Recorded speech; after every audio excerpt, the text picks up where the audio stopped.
da zuwa.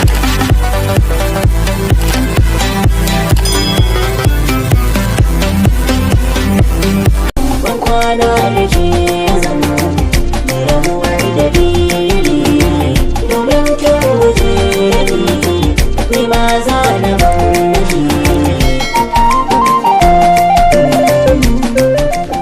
Nura M Inuwa fasihin mawaƙi ne wanda za mu iya cewa a yanzu haka babu kamarsa a kaf masana'antar Kannywood, ko kuma mu ce babu kamarsa a kaf wato mawaƙan da suke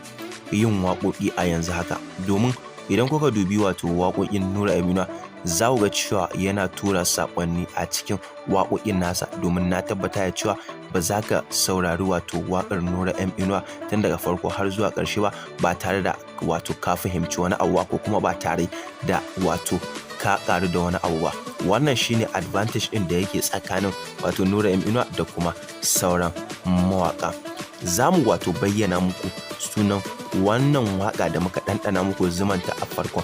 wannan bidiyo a cikin wannan tasha ta mai albarka mai suna Hausa United. Amma dai kafin mu kai gana, muna roƙonku da alfarma da idan yau ne farkon ziyartar wannan tasha ta mai albarka mai suna Hausa United, muna roƙonku da alfarma da ku danna mana alamar nan ta subscribing da kuma alamar ƙararrawa, domin hakan ne zai ba ku dama da mun ɗaura sabon aiki ake sanar da ku. Idan kuma kun riga kun yi, muna so ku danna mana alamar nan ta like domin ita ma tana taimaka mana sosai da sosai.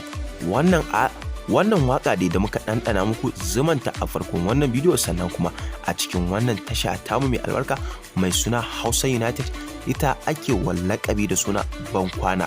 wanda na tabbata da cewa yawancin ku san wannan waka da fasihin mawaki ya saki a cikin album din, wato da ya saki a wancan shekara da ta wuce, shekara ta 2021, wanda Bankwana ta kasance wato waka ta ɗaya daga cikin wato album din da fasihin mawaki wato Nura M Inuwa ya saki a wancan shekara. Mutane da dama sun yaba da wannan waka wadda ake mata lakabi da suna Bankwana, duba da ganin cewa dama a wannan lokaci wato mutane suna ta jira domin su ga cewa Nura M Inuwa ya saki album. Cikin nufi na Allah, wato Nura M Inuwa ya saki album a wannan shekara. So a cikin album din da ya saki guda biyu, wato a cikinta muka tsakulo wannan wato waka da muka ɗanɗana muku zumanta a farkon wannan bidiyo, wanda ake mata lakabi da suna Bankwana, kuma muka kawo muku ita a cikin wannan tasha ta mai albarka mai suna Hausa United. In dai har kun ci gaba da bibiyar wannan tasha ta mai albarka mai suna Hausa United, insha Allah za ku ci gaba da samun wato ayyuka da suka shafi Nura M Inuwa, sannan kuma za ku ci gaba da samun sababbin waƙoƙinsa a wannan tasha ta mai albarka mai suna Hausa United. Ku dai kawai kar ku manta ku danna mana alamar nan wato ta subscribe bin da kuma alamar ƙararrawa, domin hakan ne zai ba ku dama da mun ɗaura sabon aiki ake sanar da ku. Idan kuma kun riga kun yi, kar da ku manta ku danna mana alamar nan ta like. Mun gode sosai.